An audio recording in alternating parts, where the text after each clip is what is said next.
राजस्थान में ग्राम पंचायत और नगरीय निकाय चुनाव को लेकर स्थिति काफी उलझती जा रही है। मामला अब सीधे अदालत तक पहुंच चुका है और राजस्थान हाईकोर्ट ने इस पर कड़ी नाराजगी जताई है। नमस्कार, मैं हूं आकांक्षा और आप देख रहे हैं न्यूज़ 18 का डिजिटल प्लेटफॉर्म। दरअसल हाईकोर्ट ने 14 नवंबर 2025 को एक बड़ा आदेश दिया था और इस आदेश में साफ कहा गया था कि 15 अप्रैल 2026 तक राजस्थान में सभी पंचायत और निकाय चुनाव करवा लिए जाए और 31 दिसंबर 2025 तक परिसीमन प्रक्रिया पूरी कर ली जाए। लेकिन अब स्थिति ये है कि 15 अप्रैल की डेडलाइन करीब है और चुनाव अभी दूर दूर तक नजर नहीं आ रहे हैं। अब समस्या कहां पर आई है, ये भी आपको समझाते हैं। दरअसल राज्य चुनाव आयोग ने अदालत को बताया है कि अंतिम मतदाता सूची 22 अप्रैल को जारी होगी। अब जरा सोचिए कि जब मतदाता सूची ही 22 अप्रैल को आएगी तो 15 अप्रैल तक चुनाव कैसे हो सकते हैं, और यही बात अदालत को खटक गई है।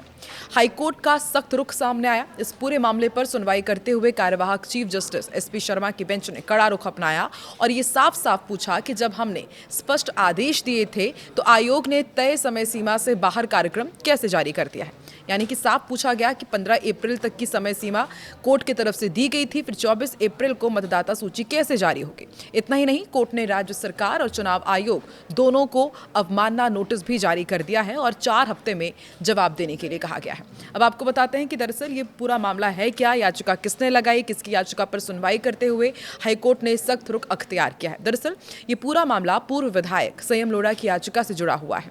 उन्होंने पहले ही लीगल नोटिस भेज करके चेतावनी दी थी कि अगर 15 अप्रैल के हिसाब से चुनाव कार्यक्रम नहीं बदला गया तो वो अवमानना याचिका दायर करेंगे और आखिरकार वही हुआ। अब सरकार का पक्ष भी जानना बहुत जरूरी हो जाता है कि सरकार ने क्या कहा है। सुनवाई के दौरान राज्य सरकार की ओर से कहा गया कि सरकार चुनाव आगे बढ़ाने के लिए आवेदन देगी, लेकिन कोर्ट ने साफ कहा है कि ये बात की बात है, पहले ये बताइए कि आदेश का पालन क्यों नहीं हुआ है। आपको ये भी जानकारी दे दें कि ना सिर्फ हाई कोर्ट इस बार सख्त रुख अख्तियार कर रहा है, बल्कि इसके पहले सुप्रीम कोर्ट भी निर्देश दे दिया है। इस मामले की गंभीरता का अंदाजा आप इसी बात से लगा लीजिए कि सुप्रीम कोर्ट भी इस पर कमेंट कर चुका है। सुप्रीम कोर्ट ने भी साफ कहा था कि 15 अप्रैल तक चुनाव आपको कराने होंगे। यानी कि अब मामला सिर्फ राज्य तक सीमित नहीं रहा है, सिर्फ सियासी संग्राम नहीं हो रहा है, बल्कि देश की सर्वोच्च अदालत भी इसमें शामिल है। अब सबसे बड़ा सवाल जो हर एक राजस्थान वासी के मन में इस वक्त चल रहा है कि आखिर चुनाव कब होंगे। अब यहाँ से सबसे बड़ा सवाल यही उठ रहा है कि क्या चुनाव समय पर होंगे, क्या तारीख आगे बढ़ेगी या फिर सरकार और आयोग पर कार्रवाई होगी। स्थिति फिलहाल पूरी तरह से अनिश्चित है। इस देरी का असर क्या हो सकता है, ये भी समझना बहुत ज़रूरी हो जाता है। तो देखिए, यदि राज्य के पंचायत निकाय चुनाव में देरी होती है तो लोकतांत्रिक प्रक्रिया प्रभावित होगी, ये तो आप समझ ही रहे हैं। स्थानीय निकायों में प्रशासनिक अस्थिरता भी बढ़ जाएगी, जनता के प्रतिनिधित्व पर भी असर पड़ेगा और सबसे बड़ा संवैधानिक सवाल खड़ा होगा। इस पूरे मामले का राजनीतिक असर भी देखने को मिल सकता है। विपक्ष लगातार सरकार को घेर ही रहा है। हम देख रहे हैं कि किस तरीके से हर एक विपक्ष का नेता सरकार को कटघरे में खड़ा कर रहा है और चुनाव आयोग की भूमिका पर भी सवाल उठाए जा रहे हैं। जनता के बीच ये भरोसे का मुद्दा भी बन सकता है। देखा जाए तो अब सिर्फ एक ही प्रशासनिक देरी नहीं, बल्कि एक संवैधानिक जिम्मेदारी का मामला बनता जा रहा है।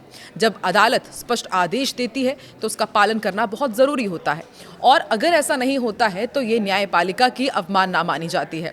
वहीं चुनाव इसलिए भी प्रभावित हो रहे हैं क्योंकि ओबीसी यानी कि राजनीतिक प्रतिनिधित्व की यदि बात की जाए तो ओबीसी आयोग का कार्यकाल 30 सितंबर 2026 तक बढ़ा दिया गया है। आज की सबसे बड़ी खबर रही।